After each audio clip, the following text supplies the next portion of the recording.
அதிமுக வந்து தாவேகாவோட இணைஞ்சிருச்சு தான் போகிறோம். நீங்கள் ஆதரவு அளித்தாலும் சரி, இது நீங்கள் கூட்டணியில் நீங்கள் கூட்டணி மந்திரி சபையில் இடம் பெற்றாலும் சரி, இல்லை நீங்கள் வெளியிலேருந்து ஆதரவு அளித்தாலும் சரி, ஆதரவு அளித்தா முடிஞ்சிருச்சு. ஆனால் காங்கிரஸ் வந்து இதில் வந்து ஒரு ஒரு சொதப்புற வேலையை பண்ணாங்க. ஏதோ ரொம்ப நன்மை செய்கிறதா நினச்சி விஜய்க்கு கெடுதல் பண்ணது என்னன்னு கேட்டிங்கன்னா, அந்த ஆதரவு கடிதம் கொடுக்கும்போது கிட்டத்தட்ட ஒரு கண்டிஷன் மாதிரி, கண்டிஷன் சொல்ல முடியாது, இது ஒரு வகையான கண்டிஷன். இது எப்படின்னு கேட்டிங்கன்னா,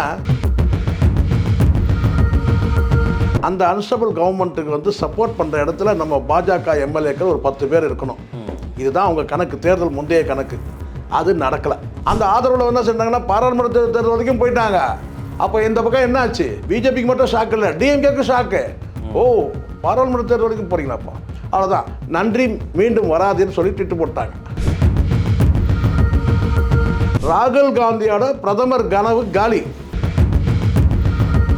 2 எம்எல்ஏ வச்சுக்கிட்டு நீங்கள் வந்து பார்த்தீங்கன்னா வந்து மதசார்பற்ற கூட்டணிக்கு வந்து நீங்கள் வந்து துரோகம் பண்ணிவிட்டு, நேற்றைய வரைக்கும் ஆர்எஸ்எஸ் பெற்றெடுத்த பிள்ளைன்னு சொல்லிட்டு அந்த பிள்ளைக்கு வந்து நான் சப்போர்ட் பண்ணுறோம், நாங்கள் உங்களுக்கு சப்போர்ட் பண்ணுறோம், எங்கள் தலைவர் முதலமைச்சர். என்ன சார் இது லாஜிக்? இது அண்ணாமலைன்ற ஒரு அரசியல்வாதியை மறந்துட்டாங்க, பிஜேபியை மண்ணை கவிச்சிட்டாங்க. இது 2 நடந்தது. திமுகவுக்கும் காங்கிரஸுக்கும் இருந்த இந்த 20 ஆண்டு கால உறவு வந்து பார்த்தீங்கன்னா கட் ஆயிடுச்சு. ஸோ தேசிய கட்சிகள் கோவிந்தா.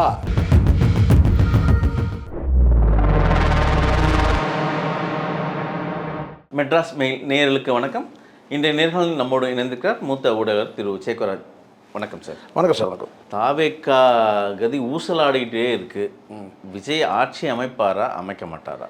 ஆட்சி அமைப்பார், உறுதியாயிடுச்சு. கவர்னரை சந்திக்கிறார்.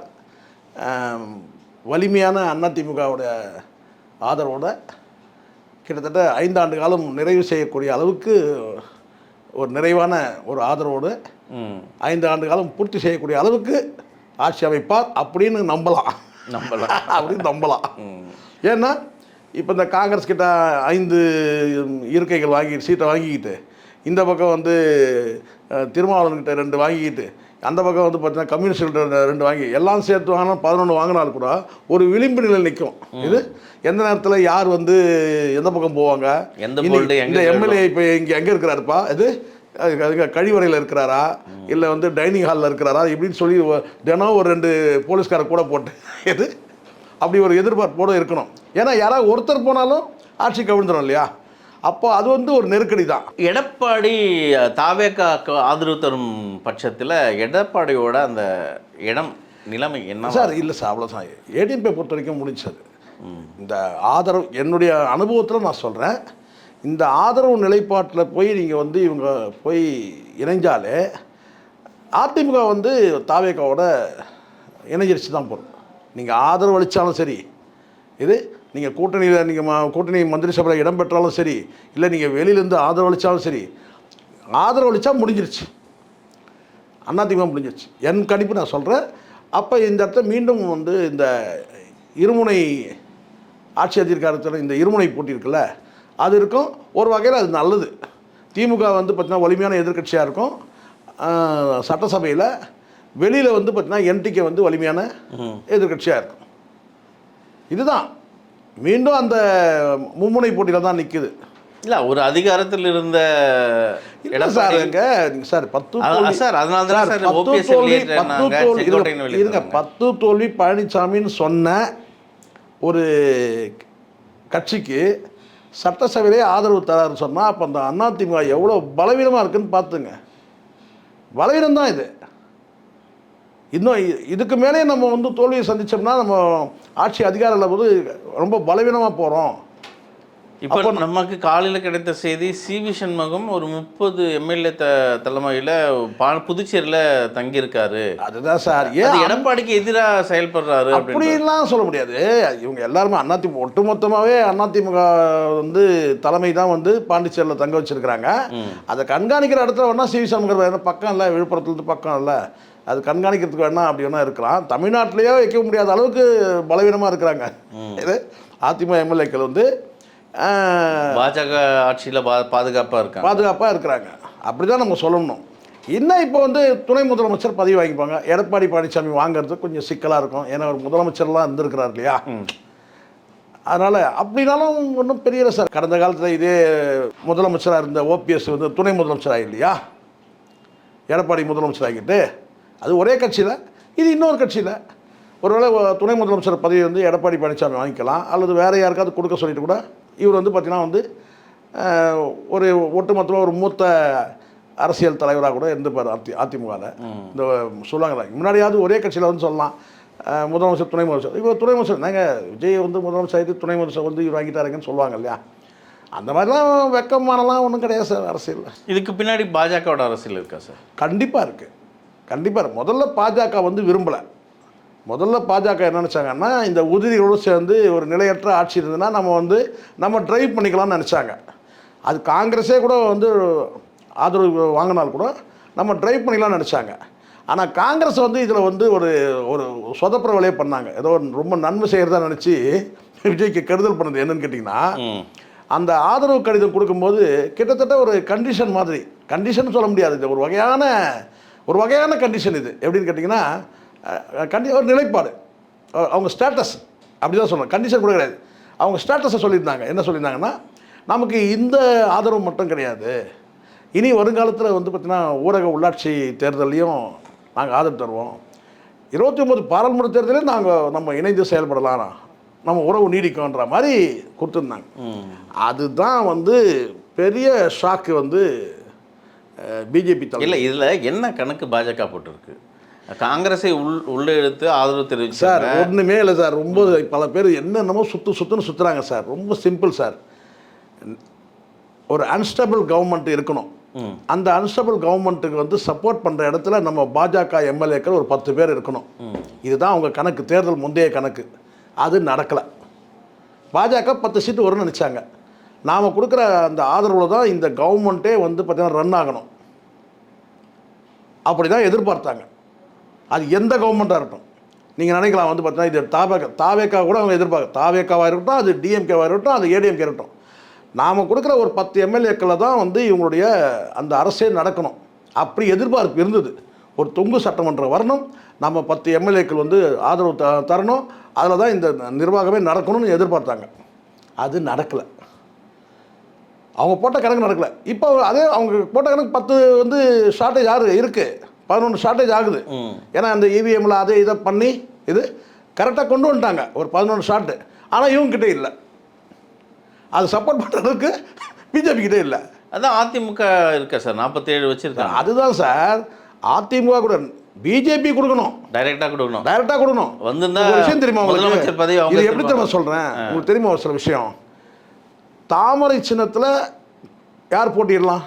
தாமரை சின்னத்தில் போட்டிடுறது பிஜேபியில் இருக்கும், எங்கள் சொந்த சின்னத்தை போட்டிட சொல்லலாம். கூட்டணி கட்சியில் கூட சில பேரை வந்து பார்த்தீங்கன்னா தாமரை சின்னத்தில் போட்டியிட வச்சாங்க கூட்டணி கட்சி. ஆமாம், எதனால்? நாளைக்கு ஒரு 10 பேர் தேவைப்படும், நாம தான் அப்படின்னு ஒரு கணக்கு வச்சாங்க. அந்த கணக்கு பொய்யாயிடுச்சு. இப்போ நீங்கள் அதிமுக போய் வந்து ஒரு வலிமையாக ஒரு 50 எம்எல்ஏக்களை கொண்டு போய் சப்போர்ட் பண்ணால் என்ன ஆவாங்க? ஒரு ஸ்டெபிள் கவர்மெண்ட் ஆகிடும்ல. ஒரு கூட்டணி ஆட்சியாக வச்சுங்க, கூட்டணி ஆட்சிக்கு ஆல்ரெடி ரெடின்னு சொல்லிட்டார் விஜய். அப்போ ஸ்டெபிள் கவர்மெண்ட் ஆகிடும். ஸ்டெபிள் கவர்மெண்ட் இருக்கக்கூடாதுன்றது தானே பிஜேபியோட எண்ணம். அப்போ இவங்க என்ன நினச்சாங்கன்னு கேட்டால், நமக்கு வந்து அதிமுகவில் மறுத்துட்டாங்க. முதல் ஸ்டெப் அதிமுக மறுத்துட்டாங்க. அப்போ அடுத்த ஸ்டெப்பு வந்து பார்த்திங்கன்னா காங்கிரஸ், திருமாவளவன், கம்யூனிஸ்டுகள் 11 வருது. ஓகே, கவர்மெண்ட் ஃபார்ம் பண்ணலாம். ஆனால் நேற்று வரை இந்த பேச்சு இருந்தது. இருங்க, கவர்மெண்ட் ஃபார்ம் பண்ணலாம். ஆனால் திடீர்னு ஒருத்தன் பிடிங்கின்னு போயிட்டான்னா இந்த 2 இல்லை. இப்போது திருமாவளவன் காங்கிரஸ் இடசாரிகள் போனால் அங்கே பாஜகவோட அந்த கொள்கையை உள்ளே திணிக்க முடியாது இல்லையா சார்? அதுதான் சார் திணிக்க முடியல சார். எப்படி இருந்தாலும் ஃபினான்ஸ் யார் சார் ட்ரைவ் பண்ணுறது? நாங்கள் ட்ரைவ் பண்ணுங்க, நீங்கள் கூட்டணி கூட அவங்க தாராளமாக இருந்துக்கிட்டோம். பிரச்சனை இப்போ பிஜேபிக்கு வந்து பிரச்சனை அது கிடையாது. காங்கிரஸுக்கு நீங்கள் ஆதரவு கொடுக்கறது கூட பிரச்சனை கிடையாது, அது ஏற்கனவே பேசணும் தானே, அதெல்லாம் கூட பிரச்சனை இல்லை. ஆனால் காங்கிரஸ் வந்து அந்த கொடுத்த லெட்டரில் ஊரக உள்ளாட்சி தேர்தலையும் பாராளுமன்ற தேர்தலையும் தொடரும்னு சொன்னாங்க பாரு, அங்கே தான் வந்து பிஜேபி சிக்கலாச்சு. ஏதோ ஒரு டெம்பரரி ஸ்டேட்டஸை நீங்கள் வந்து ஒரு சப்போர்ட் பண்ணுறீங்க அப்படின்னா பரவாயில்ல. இதில் பிஜேபி வந்து மிகப்பெரிய சக்ஸஸ் ஆச்சு. நீங்கள் ஏன் அவங்க அமைதியாக இருந்தாங்க காங்கிரஸ் சப்போர்ட் பண்ணுறது? திமுகவுக்கும் காங்கிரஸுக்கும் உள்ள அந்த உறவு உடஞ்சிருச்சா? அவங்க இந்தியா கூட்டணி உடஞ்சிருச்சு இல்லை, பிஜேபிக்கு சக்ஸஸ் தானே அது. ம். அப்போ எப்படி அவங்க தடுப்பாங்க? பிஜேபியில் நீங்கள் ஆதரவு கேட்கக்கூடாது அப்படின்னு சொல்ல முடியாது. ஆதரவு கேட்கட்டும்னு வெயிட் பண்ணாங்க. ஆதரவு கேட்டாச்சு, ஆதரவுக்கும் போயிட்டாங்க. அந்த ஆதரவில் என்ன செஞ்சாங்கன்னா பாராளுமன்ற தேர்தல் வரைக்கும் போயிட்டாங்க. அப்போ இந்த பக்கம் என்ன ஆச்சு? பிஜேபிக்கு மட்டும் ஷாக்கு இல்லை, டிஎம்கேக்கு ஷாக்கு. ஓ, பாராளுமன்ற தேர்தல் வரைக்கும் போகிறீங்களாப்பா, அவ்வளோதான், நன்றி, மீண்டும் வராதுன்னு சொல்லி திட்டு போட்டாங்க. இப்போது காங்கிரஸுக்கு வந்து பார்த்தீங்கன்னா முடிஞ்சிருச்சு. காங்கிரஸோட ராகுல் காந்தியோட பிரதமர் கனவு காலி. தமிழ்நாட்டிலேருந்து அவங்களுக்கு கிடைக்க போகிறதில்ல எம்பி. இப்போ அங்கேயும் போச்சா? அங்கேயும் போச்சு. இப்போ வந்து அதிமுக சப்போர்ட் பண்ணுது. ஒரு நாள் நைட்டில் எப்படி மாறுது பாருங்கள். அதிமுக சப்போர்ட் பண்ணுறது ஸ்டெபிள் கவர்மெண்ட்டு விஜய் தலைமையில். காங்கிரஸ் நடு ரோட்டில் நிற்குது அம்போன்னு. 29 நிலை என்ன ஆகுன்னு பாருங்கள். மீண்டும் திமுக சேர்த்துக்குமா? ஒரு போதும் சேர்க்க மாட்டாங்க. திமுக வந்து மற்ற கட்சிகளோட வந்து வலிமையாக சேர்த்துப்பாங்க. காங்கிரஸை இதுக்கு மேலே காங்கிரஸை சேர்த்தாங்கன்னா அதை விட எதுவுமே இல்லை. காங்கிரஸ் மட்டுமே இல்லை, திமுக வந்து பார்த்தீங்கன்னா விசிகா கூட சேர்க்க மாட்டாங்க பாராளுமன்ற தேர்தலில். இவன் நினைக்கலாம் அப்படின்னு சொல்கிறார். அதெல்லாம் ஒன்றுமே கிடையாது சார். விசிகாவே வந்து ஃபுல்லாக இப்போ வந்து டிவி கிட்ட போயிட்டாங்க. அவன் சொன்னது கரெக்ட் தானே? அதை வச்சு நான் சொன்னது கரெக்ட் தானே? ஒரு 20 பேர் இருக்கிறாங்க, ஒரு 20 பேர் இருக்கிறாங்க, வேறு யாரும் கிடையாது, கட்சியே கிடையாது அங்கே, எல்லாம் இங்கே வந்துட்டாங்க. உண்மை. ஒடுக்கப்பட்ட மக்கள் வந்து பெரும்பான்மை இளைஞர்கள் வந்து இப்போ விஜய்கிட்ட வந்துட்டாங்க. அப்போ விசிகா ஒன்றுமே இல்லை. இப்போ விசிகா என்ன சொல்லிருக்காங்க? வழியை போய் ஆதரவு தெரிவிக்கிறேன்னு சொல்லிட்டாங்க. அவர் ஃபோனில் சார், ஃபோனில் பேசினார், போனார், வந்தாலும் நீங்கள் பார்த்தீங்களா சார்? இப்படி தான் சொல்லுவாங்க. இல்லை, விஜய் தான் காலையில் செய்தி வந்து விஜய் வந்து திருமாவளவன் கிட்ட நேரடியாக சார் தொலைபேசியில் தொடர்பு என்ன சொல்லியிருப்பாரு? நன்றி சார், நீங்கள் ஆதரவு தெரிவிக்கிறேன்னு சொன்னீங்க, நன்றி. ஏன்னா நீங்கள் 2 கொடுத்தா கூட எங்களுக்கு இங்கே பத்தலை, நாங்கள் அதிமுக கிட்ட நாங்கள் பேசிகிட்டு இருக்கிறோம், அவ்வளோதான், முடிஞ்சிருச்சு. நன்றி சொல்லியிருப்பார், அவ்வளோதான். பேசினார்னா என்ன பேசினார்? இவர்னா ஒரு 15 எம்எல்ஏ வச்சுருக்காரு. அவர் இருக்கிறதே 2 தானே. அதில் வேறு அவங்க சிந்தனை செல்வன் ஒரு ஆசையை தெரிவிக்கிறாரு. என்னன்னாக்கா, பாமகவே மேலு போல இருக்குது, ஏதோ துணை முதலமைச்சர் பதவி கேட்டாங்கன்னு கூட சொன்னாங்க. வேறு சௌமியாவுக்கு வந்து துணை முதலமைச்சர் பதவி கொடுத்தா நாங்கள் சப்போர்ட் பண்ணுறோம். இவர் என்ன கேட்டால் முதலமைச்சரை கேட்குறாரு சிந்தனை செல்வன். இந்த சிந்தனை செல்வன் முதல்ல இந்த பேர் யார் வச்சதுன்னு தெரியல. முதல்ல சிந்தனை செல்வன் ஏன் சார்? இல்லை, ஏதாவது சிந்திக்காமல் பேசுறது. ஆமாம் ஆமாம், முதல்ல நீங்கள் வந்து ஆதரவு தெரிவிக்கிறேன்னு சொல்கிறதே தப்பு. முதல்ல தாவேகாக்கு ஆர்எஸ்எஸ் பெற்றெடுத்த புள்ளன்னு சொன்னது யார்? திருமாவளவன் தானே சொன்னார். ஆர்எஸ்எஸ் பெற்றெடுத்த பிள்ளை ஒரு பக்கம், சரி, அது ஒரு பக்கம் இருக்கட்டும். அந்த பிள்ளை நீங்கள் தத்து எடுக்க முடிவு பண்ணிட்டீங்க, ரைட், நீங்கள் தத்து எடுத்துங்க. ஆனால் இன்னொன்று இருக்குல்ல, நீங்கள் உங்களுடைய வாக்கு இப்போ நீங்கள் வாங்கி 2 எம்எல்ஏ ஜெயிச்சிங்களே, அதில் வந்து டிஎம்கேட ஓட்டு இல்லையா? மற்ற 25 கட்சி கூட்டணி ஓட்டு இல்லையாங்க? சொல்லுங்கள். திமுக மற்றும் 24 கட்சி கூட்டணி அங்கே இருக்குதுல்ல, அந்த ஓட்டம் தானே சேர்ந்து வாங்கினீங்க. இப்போ நேற்று வரைக்கும் பிரச்சாரம் பண்ணும்போது வந்து டிவிக்கு எதிரான மக்கள் தானே உங்களுக்கு வாக்களிச்சிருப்பாங்க. திமுகவுக்கு ஆதரவாகவும் டிவிக்கு எதிராகவும் உள்ள மக்கள் தானே உங்களுக்கு வாக்களிச்சிருப்பாங்க. அப்போ ஜெயிச்சு எம்எல்ஏ ஆனதும் நீங்கள் ஸ்டேட்டஸ் எடுப்பீங்களா? அப்போ காங்கிரஸ் செய்த அதே துரோகத்தை தான் நீங்களும் செய்றீங்க திமுகவுக்கு.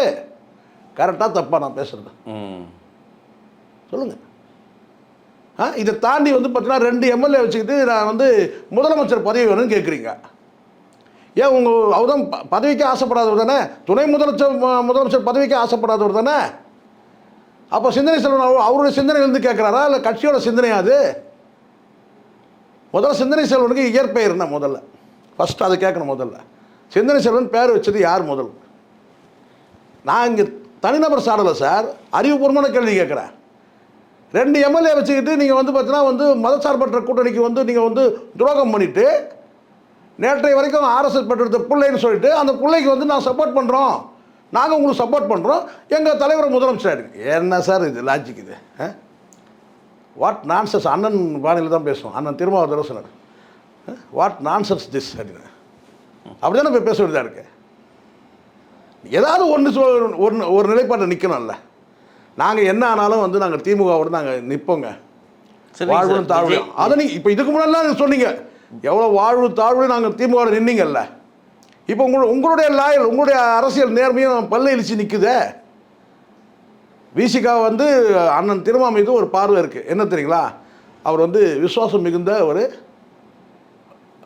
Political partner. அது நீங்கள் 2 அவங்க திமுக கூட விசுவாசம் இல்லாமல் போட்டோம், உங்களுக்கு சீட்டை எண்ணிக்கை குறைக்கட்டும். ஆனால் அண்ணன் திருமானா விசுவாசம் உள்ளவர். இப்போ உங்கள் விசுவாசம் எப்படி நீங்கள் காட்டணும் இந்த டைமில் சொல்லுங்கள். நேராக அவர் போய் வந்து அவரை சந்தித்து நீங்கள் வந்து ஆறுதல் சொல்லணுமா, அவர் பக்கத்தில் இருக்கணுமா? இதுதான் நேரம் சொல்லிட்டு விஜய் ஃபோனில் பேசினார், மைக்கில் பேசினார், நாங்கள் வந்து ஆதரவு கேட்டால் கொடுப்போன்னு சொல்கிறது. நேரத்தில் 2 நாளாக தடுமாறின்னு இருக்கிறாரு திரும்ப இந்த ஸ்டேட்மெண்ட்டில். நான் கேட்குறேன், கம்யூனிஸ்ட்டு அதுக்கு மேலே ஒரு நிலைப்பாட்டில் நில்லுங்க. நாம் மதசார்பற்ற கூட்டணி, நாம் வந்து 2 சீட்டு வச்சுருக்கிறோம் கையில். இப்போ திமுக நம்ம தொடருமா இல்லையா, ஒன்று டிக்ளேர் பண்ணுங்க. ஐயா இது வந்து தேர்தலோட எப்படி தேர்தலோட முடிஞ்சிருச்சு கூட்டணி, இப்போ நாங்கள் லிபரலாக நாங்கள் தனியாக இருக்கிறோம், தன்னிச்சா நாங்கள் சுதந்திரமாக முடிவு எடுத்துப்போம், நாங்கள் மதசார்பற்ற கூட்டணியில் நாங்கள் இல்லை சொல்லுங்கள். அந்த கூட்டணி நான் இல்லைன்னு சொல்லி அண்ணன் திரும்ப சொல்லட்டும். மதசார்பற்ற கூட்டணியிலும் நீங்கள் இருப்பீங்க, அப்படியே அங்கே இருந்தபடியே இங்கே ஒரு துண்டு போடுவீங்க. என்னென்னு கேட்டால் என்னன்னு கேட்டால் வந்து பாஜக வந்து ஆட்சி அமைச்சிடக்கூடாது. இப்போ பாஜகவை சப்போர்ட் பண்ணுது. நான் கேட்குறேன், மதசார்பற்ற கூட்டணியிலிருந்து நீங்கள் வந்து என்ன சரி கேட்டால் வந்து ஆர்எஸ்எஸ் பெற்றெடுத்த பிள்ளைக்கு நீங்கள் சப்போர்ட் பண்ணுவீங்க. என்டிஏ கூட்டணியில் இருக்கிற வந்து அதிமுக வந்து விஜய்க்கு சப்போர்ட் பண்ணக்கூடாதா? விஜய் மாற்றத்துக்கான அரசியல், திராவிட கட்சிகளிலிருந்து ஒரு பெரிய மாற்றம் தான் விஜயின்னு பார்த்தாங்க மக்கள் இல்லையா? அப்படிதானே? அதுக்காக தானே இவ்வளோ ஓட்டு 108 தொகுதிகளை வெற்றி பெற்றது தானே. இப்போ அதே ஊழல் கட்சியோடு தானே இப்போ கூட்டணியை வச்சு ஆட்சி ஆள போகிறாரு. விஜய் ஸ்டாண்டை நான் எங்கேயுமே இப்போ நான் இங்கே தூக்கி பிடிக்கவே இல்லை. முதல்ல புரிஞ்சுங்க, நான் சொல்கிறதுன்னு கேட்டால் டிவிகேன்ற கட்சி வந்து மக்கள் வாக்களிச்சிருக்கிறாங்களா, இவிஎம் மிஷினில் வந்து கோல்மால் நடந்திருக்காருன்னு ஒரு கேள்வி ஒரு பக்கம் தனியாக இருக்குது. இப்போ விஜய்கிட்ட பற்றாக்குறை 11 எம்எல்ஏக்கள் உள்ளபடியே நியாயமும் வந்து இங்கே, அதாவது மக்கள் வந்து தீர்ப்பின்படி நடக்கணும்னா என்ன நடக்கணும் தெரியுங்களா? எனக்கு வந்து 11 எம்எல்ஏக்கள் வந்து ஷார்ட்டேஜ் இருக்குது, என்னால் மெஜாரிட்டி ப்ரூவ் பண்ண முடியாது. ஸோ அதனால் வந்து நான் வந்து ஆட்சி அமைக்கலன்னு சொல்லிட்டாருன்னா ஆட்டோமேட்டிக்காக வந்து பார்த்தீங்கன்னா இது வந்து அடுத்த ஸ்டெப் வந்து அடுத்த ஆப்ஷன் கொடுப்பாங்க. அது டிஎம்கே கொடுக்கலாம், வந்து ஏடிஎம்கே கொடுக்கலாம். அவங்களும் இல்லைங்க எங்களுக்கு வந்து மெஜாரிட்டி இல்லைங்கன்னு சொன்னாங்கன்னா 6 மாதத்தில் பை எலெக்ஷன் வைக்கிறது தான் கரெக்ட். இதுதான் சரியாக நேர்மையாக நடக்கணும்னா இதுதான் நடக்கணும்.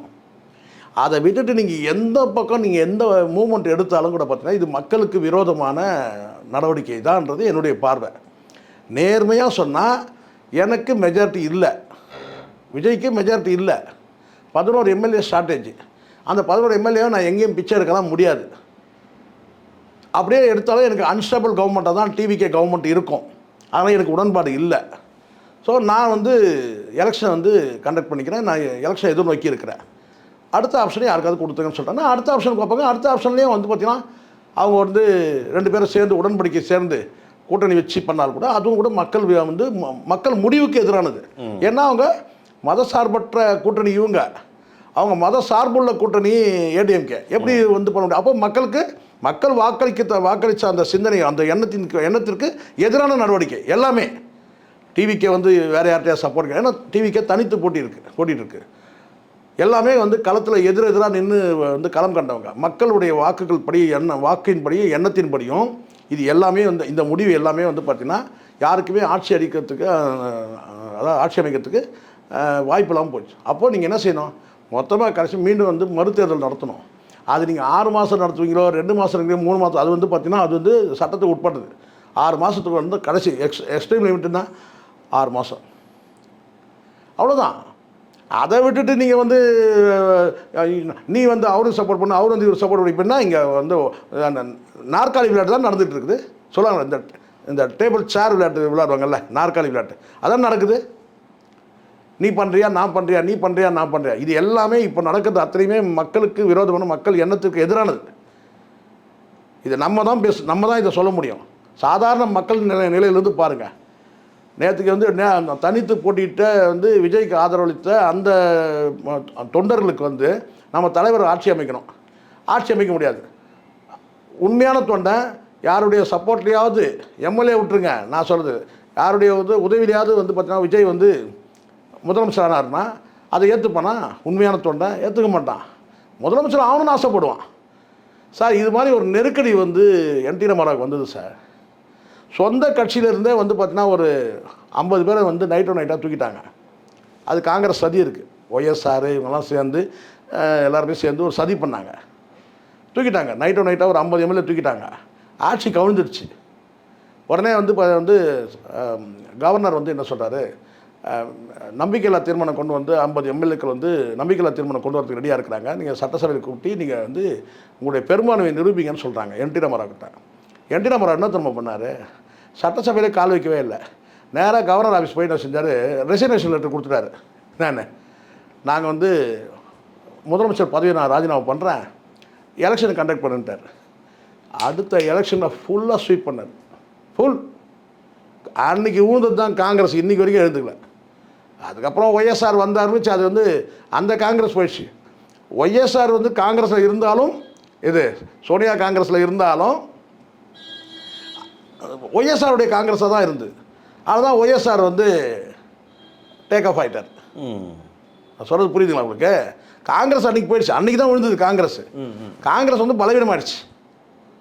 அன்றைக்கி வந்து பார்த்தீங்கன்னா அந்த காங்கிரஸ் சாயம் போய் அதுக்கப்புறம் தெலுங்கு தேசம் வந்துடுச்சு. சந்திரபாபு நாயுடு வந்து பார்த்தீங்கன்னா காங்கிரஸ் வந்து ரிசைன் பண்ணி தான் வந்து மாமனார் பக்கம் வந்துட்டார். அன்னையிலேருந்து பார்த்தீங்கன்னா அதுக்கப்புறம் மாமனாரே கவுத்துட்டு சந்திரபாபு நாயுடு வந்துட்டார். இதுதான் வரலாறு, ஆந்திரா வரலாறு. ஸோ அதனால் வந்து பார்த்தீங்கன்னா இப்போ விஜய் என்ன கேட்டால் வந்து நேர்மையாக உள்ளபடியே நான் சொன்னேன்னாக்க எந்த ஒரு காழ்ப்புணர்வு இல்லாமல் சொல்கிறேன்னு கேட்டால், விஜய் இப்போ இருக்கிற நிலைமைக்கு வந்து கேட்டிங்கன்னா இந்த நிமிடத்தில், அதாவது ஆட்சி பொறுப்புக்கெல்லாம் வராமல் இந்த நிமிடத்தில் வந்து பார்த்தீங்கன்னா வந்து ரிசைன் பண்ணிட்டு நான் எலெக்ஷனை கண்டக்ட் பண்ணி நான் மெஜாரிட்டி வந்த பிறகு நான் உட்காரன்னு சொல்லிட்டு வெளியே வந்துட்டாருன்னு வச்சுங்களேன், உறுதியாக கண்டிப்பாக வந்து வாய்ப்புகள் பிரகாசமாக இருக்குது. ஆனால் நீங்கள் என்ன தான் ஆட்சியில் வந்து உட்காந்துட்ட பிறகு அங்கே நடக்கக்கூடிய விஷயங்கள் இனிமேல் வந்து பார்த்தீங்கன்னா வந்து உங்களுக்கு வந்து நெகட்டிவ் ஆகிட்ட பிறகு அதுக்கப்புறம் ஒரு வருஷம் கழித்து நீங்கள் என்ன தான் நீங்கள் வந்து நீங்கள் மக்கள்கிட்ட போய் முறையிட்டால் கூட மக்கள் வாக்களிக்க மாட்டாங்க விஜய்க்கு.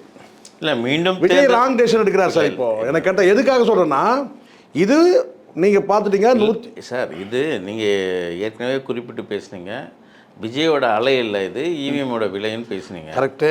ஆனால் இப்போ என்ன சொல்கிறீங்க, அடுத்தது தார்மீகமாக வெற்றி பெறுவான்னு சொல்கிறீங்க சார். இது எல்லாம் எல்லா காலத்துலையும் இந்த சதிகள் நடக்கும். கடந்த காலத்தில் வந்து பார்த்தீங்கன்னா எல்லா கட்சிகளும் பண்ணது தான் இது. காங்கிரஸ் தான் இதை கொண்டு வந்தது, இந்த ஓட்டிங் மிஷின்றது. நான் சொல்கிறேன்னு கேட்டால் அது கூட அவசியம் இருக்காது. எது கூட அவசியம் இருக்காது, இவிஎம்ல கோல்மால் பண்ண வேண்டிய அவசியம் கூட இருக்காது. இப்போ இவிஎம் கோல்மால் பண்ணால் யாரோட துணையில் பண்ணிடணும், பிஜேபி துணையில் தானே பண்ணிடணும். இப்போ பிஜேபியை சேர்ந்தானே முட்டுக்கட்டை பண்ணுது, பிஜேபியை சேர்ந்தானே நெருக்கடி கொடுக்குது. இல்லையா, அவங்க தான் அதிமுக அனுப்பிச்சு வைக்கிறாங்க. அதிமுக இப்போ அனுப்புனாங்க சார், காங்கிரஸை காட்டி விட்ட பிறகு காங்கிரஸ் வந்து அது அவங்களோட விளையாட்டாக இருக்கலாம். இப்போ வந்து இந்தியா கூட்டணி கலைஞ்சிச்சு. விளையாட்டை பற்றி கவலை கிடையாது. விஜய் இங்கே பொம்மையான்னு கேட்குறேன் நான். விஜய் இப்போ இங்கே பொம்மையா சார்? பாஜகவோட விளையாட்டு சித்தி விளையாட்டு அதுவும் ஒன்று சார். நான் திருப்பி நான் சொல்கிறேன், யார் வேணால் விளையாட்டும் சார். விஜய் பொம்மையான்னு கேட்குறேன். பாஜக விளையாடட்டும். இப்போ விஜய் தானே பொம்மையாச்சு விளையாடுறாங்க. அப்போ அவர் கேட்டுருக்கூடாதுல்ல, இருக்கட்டும் 5 கொடுத்தால் கூட இங்கே கிடையாதுன்னு சொல்லிட்டு. அப்போ ஒரு பக்கம் அங்கே 5 கேட்குறாரு, அவங்க அனுமதி கொடுத்துட்டாங்க. இவங்க 6 கேட்குறாங்க, இந்த 2 4 கேட்குறாங்க, இவங்களும் ரெடி ஆகிட்டாங்க. ஆனால் வந்து பார்த்தீங்கன்னா ஏன் போக முடியல? போக வேண்டியது தானே. ஏன்னா கவர்னர் வந்து அலோவ் பண்ணல, பர்மிட் பண்ணல. அப்போ தான் இங்கே அடுத்த மூமெண்ட் ஓவர் நைட் நேற்று நைட்டு வந்து அதிமுக பேசுகிறாங்க. இப்போ அவங்க ப்ராசஸ் நடந்துச்சு இல்லை, இது அமித்ஷா ப்ராசஸ் நடந்துச்சு. இந்தியா கூட்டணிலேருந்து டிஎம்கே வெளியே வந்துடுச்சு. வெற்றி இப்போ நான் சொல்கிறது எதுக்குன்னா, இப்போ எப்படி வேணால் நீங்கள் ஜெயிச்சிருங்க சார். இப்போ உங்களுக்கு மெஜாரிட்டி இல்லை சார். நேர்மையாக நீங்கள் என்ன சொல்லணும்னு கேட்டால், வாய்ப்பளித்த மக்களுக்கு நன்றி, மீண்டும் வந்து நான் உங்களை சந்திக்கிறேன், எனக்கு பெரும்பான்மை இல்லை அப்படின்னு சொன்னால் உடனே வந்து ஒரு 3 மாதத்தில் கழிச்சு 6 எப்படி 6 மாதத்துக்குள்ளே எலெக்ஷன் வைங்க. அப்போ மீண்டும் வச்சா கூட பார்த்தீங்கன்னா மக்கள் வாக்களிக்க வாய்ப்பு இருக்குது.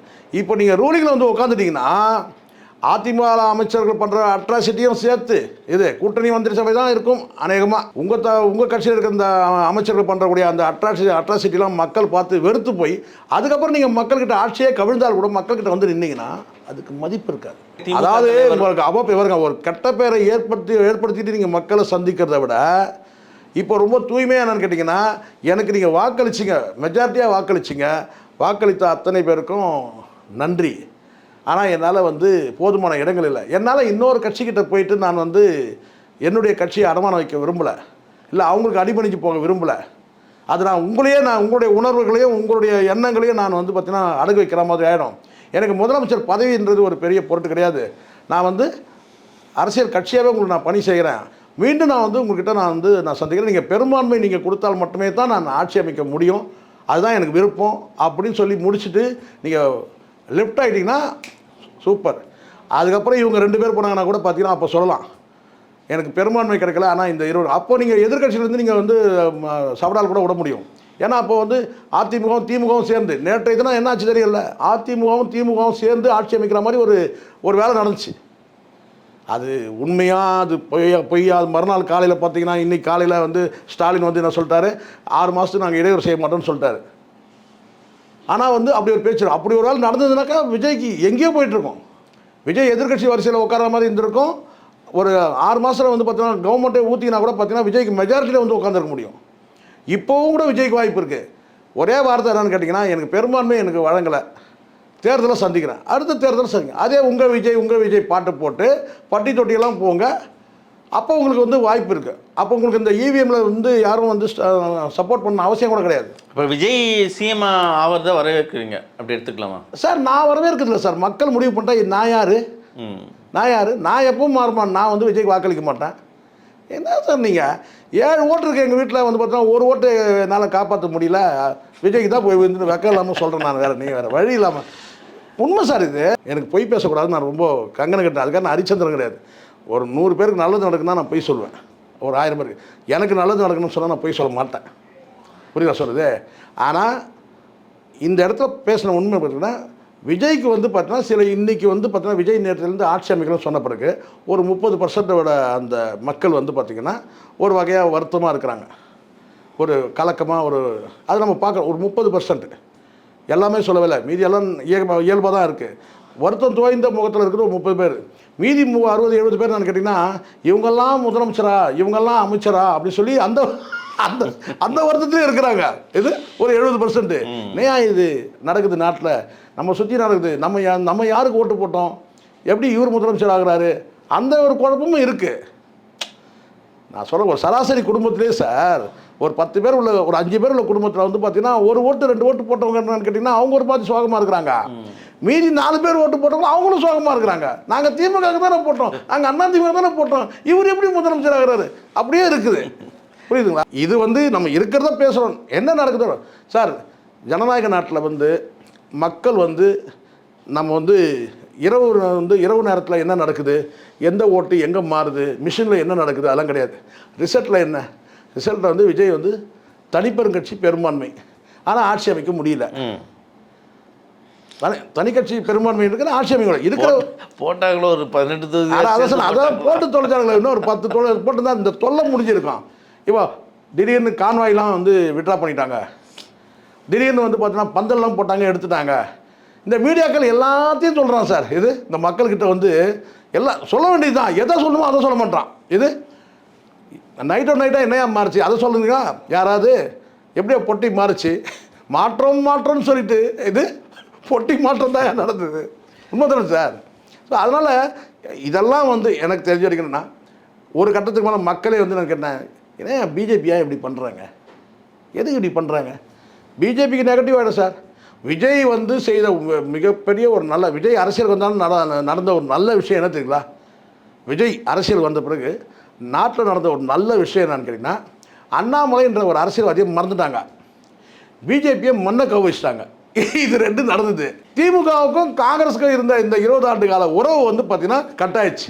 ஸோ தேசிய கட்சிகள் கோவிந்தா, இது 2 கட்சியுமே கோவிந்தாச்சு. விஜய் செய்த அரசியல் வந்து நடந்த நல்ல விஷயம் இதுதான் சார். அவ்வளோதான் சார். அப்போ தொடர்ந்து பேசுவோம் சார். அமித்ஷா தலைமையில் அதிமுக விஜய்க்கு ஆதரவு தராங்களா? இது அமித்ஷாவோட வெற்றியாக பார்க்கலாமா, விஜயோட வெற்றியை பார்க்கலாமா? காலம் பதில் சொல்லும். நன்றி சார். நன்றி சார்.